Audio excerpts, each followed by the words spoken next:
In everyday life, we usually think of time as universal. 1 second is 1 second for everyone. But in relativity, that idea changes.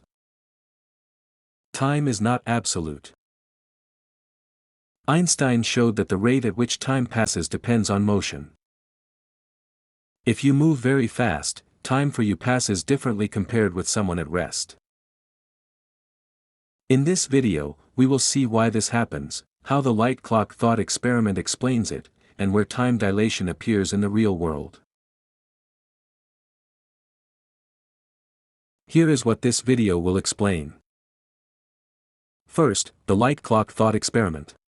Second, why moving clocks run slow. Third, the basic mathematical idea behind time dilation. And fourth, real-world examples and effects. By the end, you should understand not only what time dilation is, but also why it is a necessary consequence of Einstein's relativity.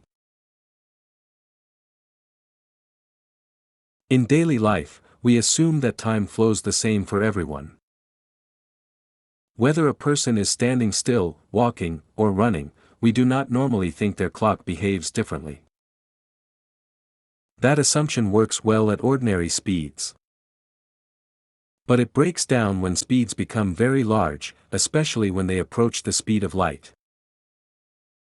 Relativity tells us that time is not something completely separate from motion.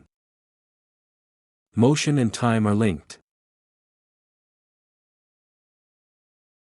Einstein's key insight was simple but revolutionary. No matter how fast you are moving, the speed of light in vacuum is always the same. That speed is about 300 million meters per second.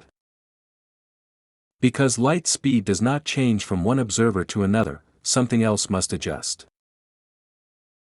That adjustment turns out to be space and time. This is the idea that leads directly to time dilation.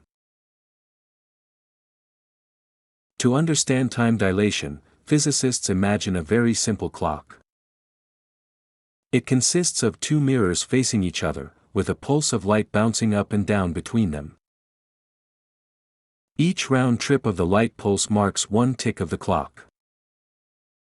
Because the clock works using light, it is ideal for relativity, since the speed of light is central to the theory. Now let us see what this clock looks like to different observers. For an observer at rest with the clock, the light travels straight up to the top mirror and straight back down.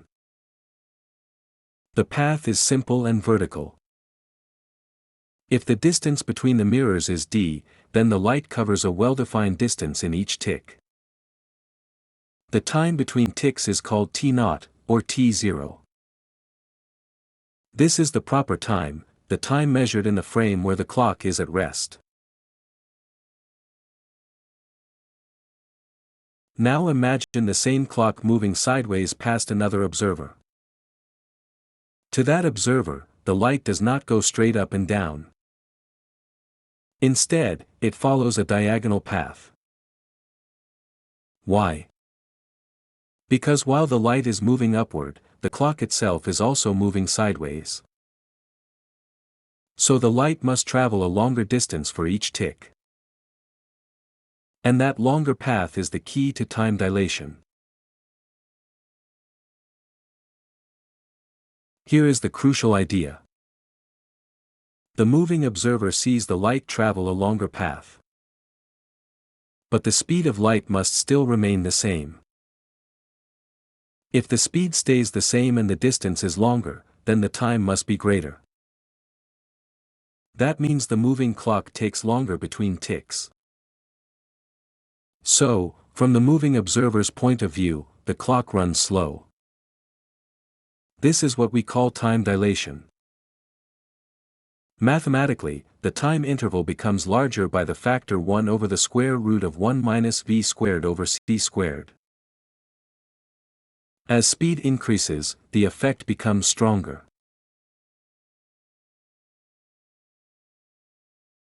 Time dilation is not an optical trick and not a mistake in measurement. It is a real feature of nature. A person at rest and a person moving very fast each measure time correctly in their own frame of reference. The difference is not because one of them is wrong. It is because time itself is relative to motion. This is one of the deepest lessons of special relativity. Time dilation appears in real physical systems. It is not just a thought experiment. GPS satellites must account for relativistic time effects in order to give accurate positions on Earth. Very fast particles created in accelerators and in cosmic ray interactions live longer because of time dilation. Atomic clocks on aircraft and satellites also show measurable differences compared with clocks on the ground. So relativity is not only a theory about the distant universe. It affects real technology and real measurements. Let us now gather the main idea. Because the speed of light is always constant, a moving light clock must tick more slowly when seen by an outside observer. That is why fast motion changes the rate at which time passes. Motion changes time. This is the essence of time dilation. The faster an object moves, the slower its clock runs relative to a stationary observer. Thank you for learning with Prep for Uni online. If you want to explore more physics clearly and visually, visit our free learning hub for university preparation and career readiness. You can find more lessons in mechanics, relativity, quantum physics, thermodynamics, electricity and magnetism, and many other subjects.